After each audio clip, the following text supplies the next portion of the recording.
Boom! Kemarahan Krusno langsung meledak. Bajingan, binatang, lebih buruk dari babi dan anjing. Cucu perempuan kandung sendiri, berani mengatakan perkataan yang memberontak seperti itu di depannya, bahkan langit pun tidak bisa mentolerirnya. Ya Tuhan, apa yang telah Krusno lakukan di kehidupan sebelumnya, bisa-bisanya membesarkan dua pemberontak. Kata-kata Lily, membuat hati Natsu tergerak. Akhirnya dia mengertakkan gigi, mengeluarkan jarum suntik, dan berkata, "Ayah, aku akan memberimu suntikan. Jangan khawatir, satu tusukan jarum ini, semua penyakit akan hilang dan tidak akan menderita sakit lagi." Orangnya sudah mati, tentu saja tidak ada penyakit dan rasa sakit. Krusno menggunakan seluruh kekuatan tubuhnya untuk bergerak, tetapi dia tidak bisa bergerak sama sekali. Dia hanya bisa melihat Natsu memasukkan jarum ke pembuluh darah lengannya dan menyuntikkan cairan ke dalam tubuh sedikit demi sedikit. Dua garis air mata mengalir di pipinya. Gagal, di kehidupan ini benar-benar gagal. Adegan masa lalu, di titik terakhir kehidupan, terus muncul di benaknya. Di rumah hanya tersisa satu buah apel. Dia mengabaikan Bensu yang menangis di sampingnya, dan memberikan semuanya kepada Natsu. Kedua putranya ingin membayar biaya sekolah, dan dia berjuang sana-sini hanya cukup untuk satu orang. Dia dengan tegas meninggalkan Bensu di rumah untuk bertani dan membiarkan Natsu pergi ke sekolah. Saat Natsu menikah, dia memberi hadiah pernikahan 360 juta, uang hadiah pernikahan putra kedua. Dia tidak memberinya sepeser pun, semuanya Bensu sendiri yang mengeluarkannya. Kedua putranya melahirkan anak. Dia hanya membantu Natsu menjaga bayinya, sama sekali tidak peduli dengan keluarga Bensu. Dengan mata sendiri melihat menantu perempuannya pergi bekerja menghasilkan uang sambil menjaga bayi. Kelelahan sampai berjalan pun terus menguap pada akhirnya. Kesadarannya berangsur-angsur lemah, dan dia tidak bisa memikirkannya lagi lebih banyak. Pada saat terakhir sebelum koma, dia hanya memiliki satu pikiran di benaknya, "Tuhan, apa yang telah aku lakukan dalam hidup ini?" Tik, tik, tik. Peralatan medis membuat alarm cepat, dan Natsu buru-buru mematikan peralatan. Lily segera berkata, "Ayah, cepat sesuaikan suasana hatimu, paman ketiga sudah kembali." Natsu menarik napas dalam-dalam dan menyesuaikan emosinya. Pada saat ini, dia baru menyadari bahwa keringat dingin telah membasahi pakaiannya. Saat Bensu kembali, dia memberi Natsu dan Lily 2 porsi sarapan, "Kalian makan juga sedikit." Baik, Natsu mengambil sarapan dan berjalan keluar dari bangsal bersama Lily. Begitu Bensu duduk di samping tempat tidur, dia segera menyadari ada yang salah, lengan dan wajah ayahnya memerah. Ini seperti reaksi alergi. Sekarang ayah baru saja lolos dari masa kritis, jika memiliki reaksi alergi, nyawanya akan terancam. Dia dengan cepat melihat peralatan medis, dan otaknya berdengung dan langsung meledak. Semua peralatan medis dimatikan. Dia bergegas mengukur pernapasan dan denyut nadi Krusno, lalu berjongkok di tanah. Nafas dan denyut nadinya sudah berhenti. Krusno sudah mati. "Dokter, dokter, dokter cepat kemari." Bensu menggunakan seluruh kekuatan tubuhnya untuk bangkit, dan berlari ke pintu untuk memanggil dokter. Siapa yang pernah berpikir, dia baru saja membuka pintu, Natsu malah berbalik. Dia hanya melirik ke dalam, lalu berteriak dengan marah, "Bensu, kamu binatang. Kamu benar-benar membunuh ayah. Seseorang, kemarilah." Seorang putra membunuh ayah kandungnya, adakah orang yang peduli? Bruak. Sekelompok orang segera masuk dari luar rumah sakit, semuanya membawa peralatan kamera dan rekaman, bergegas ke depan pintu, menghadap ke dalam dan terus memotret. Beberapa orang menghentikan Bensu, tidak membiarkannya keluar. Sekujur tubuh Bensu terkejut. Dia menyadari bahwa ini adalah jebakan yang diatur oleh Natsu, jebakan yang dibuat dengan mengorbankan nyawa Krusno. Dia sudah menggila, meraung dan berkata, "Natsu, kamu bajingan. Kamu ini manusia atau bukan?" Natsu berteriak, "Pergi, kamu jangan maling!" Teriak maling di sini. "Bensu, kamu sangat berani." Sebelumnya kamu ingin bersekongkol denganku untuk membunuh ayah kita, agar bisa membagi warisannya, dan aku tidak setuju. Aku tidak menyangka kamu memiliki ambisi yang seperti serigala, dan membunuh ayah secara diam-diam.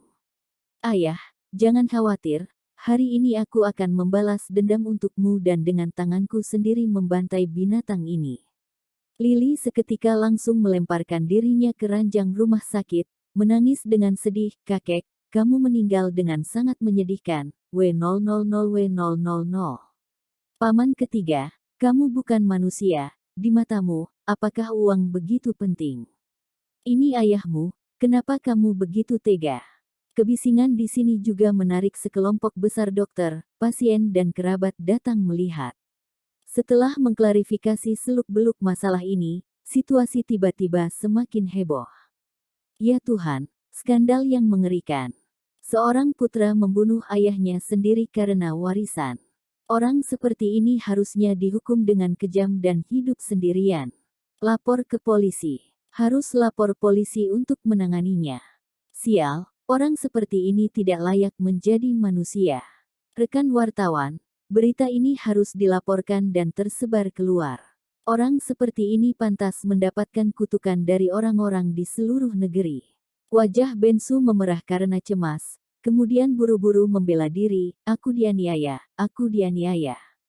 Cepat panggil dokter, biarkan aku memanggil dokter, mungkin saja sekarang masih bisa selamat. Setelah itu, dia akan bergegas keluar lagi. Tidak diduga, Natsu menendangnya dan menjatuhkannya ke tanah. Pergi, aku rasa kamu ini ingin melarikan diri karena takut akan dosa. Bensu mencengkeram perutnya dan meringkuk seperti bola. Rasa sakit yang hebat membuatnya terengah-engah dan tidak bisa bergerak. Di sudut rumah sakit, Direktur Kaeru melihat pemandangan ini dan mencibir berulang kali, Reka, aku akan melihat apa yang akan kamu gunakan untuk menghadapiku. Semua media berita ini, semuanya dipanggil oleh Direktur Kaeru melalui koneksi pribadi. Dia mengeluarkan ponselnya dan menghubungi Hendro, Tuan Hendro, tugasku selesai, selanjutnya serahkan ke kamu. Hendro, diterima. Pada saat ini, Hendro berada di dalam mobil di tempat parkir RS Mata Hati.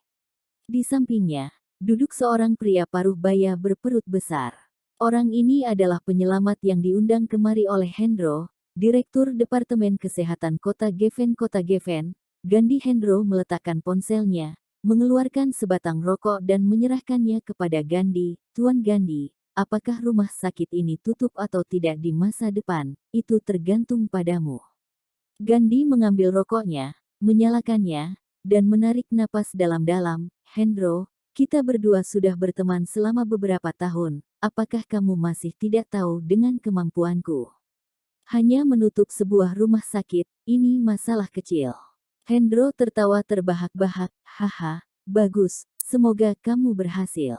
Gandhi keluar dari mobil, mematikan api rokoknya, dan berjalan menuju lobi rumah sakit dengan langkah kaki besar. Hendro tersenyum muram. Begitu Bensu dipastikan sebagai pembunuh yang terobsesi dengan harta, dan bahkan membunuh ayahnya sendiri, kualifikasi medis di bawah Tomota Group pasti akan dibatalkan. Saat itu tiba, berapa banyak pun uang yang mereka miliki, mereka juga tidak akan mampu membeli farmasi Lupin. Lagi pula, memasuki industri medis berbeda dengan industri lain, tidak hanya membutuhkan uang, tetapi juga kualifikasi medis. Gandhi berjalan masuk ke lobi, melihat kekerumunan dan berteriak dengan marah, ini rumah sakit. Semuanya berkumpul bersama, apakah itu hal baik? Ini mempengaruhi operasi normal rumah sakit, dan tidak ada yang mampu menanggung konsekuensinya. Cepat bubar. Ada orang berteriak, rumah sakit ini sengaja membunuh orang. Apas Gandhi, terkejut, dan tercengang, sengaja membunuh orang. Benar-benar tidak dapat diatur dan melanggar hukum. Semuanya minggir. Aku Direktur Departemen Kesehatan Kota. Biarkan aku masuk dan lihat situasinya. Kerumunan secara spontan minggir dan mulai berbicara. Gawat, pemimpin Departemen Kesehatan sudah datang, pokoknya harus menegakkan keadilan. Rumah sakit ini bahkan lebih gelap dari toko gelap, harus ditutup. Meskipun tidak ditutup, aku juga tidak berani datang melihat dokter. Siapa tahu nanti mati di bawah perawatan mereka. Gandhi masuk ke dalam bangsal, menatap pasien yang terbaring di tempat tidur, dan berkata dengan marah, "Siapa penanggung jawab rumah sakit? Katakan padaku apa yang terjadi." Bensu belum sempat berbicara. Natsu berteriak keras, "Direktur Gandhi, kamu harus menegakkan keadilan untuk kami. Orang yang meninggal di ranjang rumah sakit ini adalah ayah aku dan Bensu. Bensu adalah bos rumah sakit ini. Beberapa hari yang lalu, Bensu membuat ayahku marah hingga mengalami infak serebral, jadi dikirim ke rumah sakitnya untuk perawatan. Tapi aku tidak pernah menyangka, Bensu menyukai uang seperti nyawa. Demi mendapatkan warisan ayahku, dia benar-benar merawat ayahku sampai meninggal. Rumah sakit semacam ini harus ditutup. Dokter semacam ini, tidak, Bensu bahkan membunuh ayah kandungnya sendiri. Dia sama sekali tidak layak menjadi dokter. Apa? Tubuh Gandhi gemetar karena marah, demi uang, membunuh ayah kandungnya, ini lebih buruk dari babi dan anjing.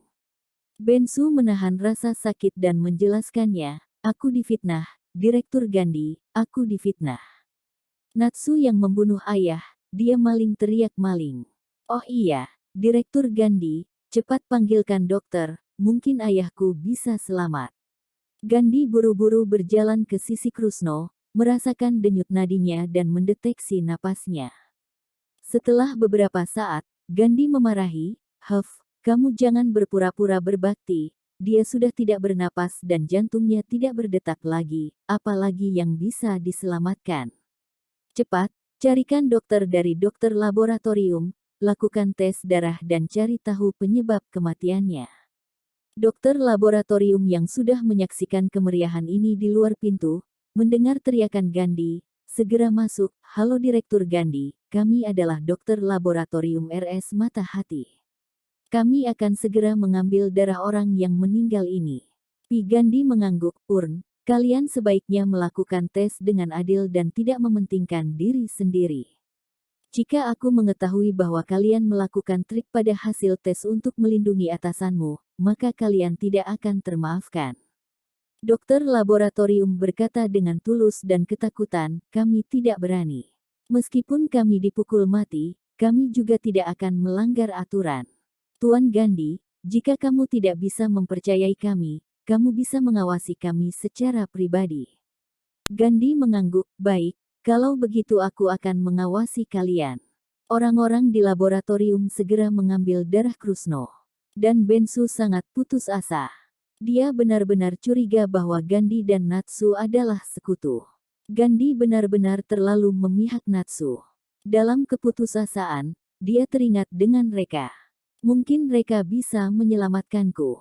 Dia dengan cepat mengeluarkan ponselnya untuk menghubungi Reka. Tetapi tidak disangka, Natsu bergegas maju dan menendang ponselnya. "Hah, kamu ingin mencari orang untuk melindungimu melalui hubungan relasi.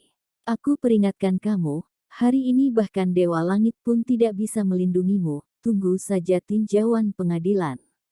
Sekujur tubuh Bensu lemas, tidak memiliki kekuatan apapun.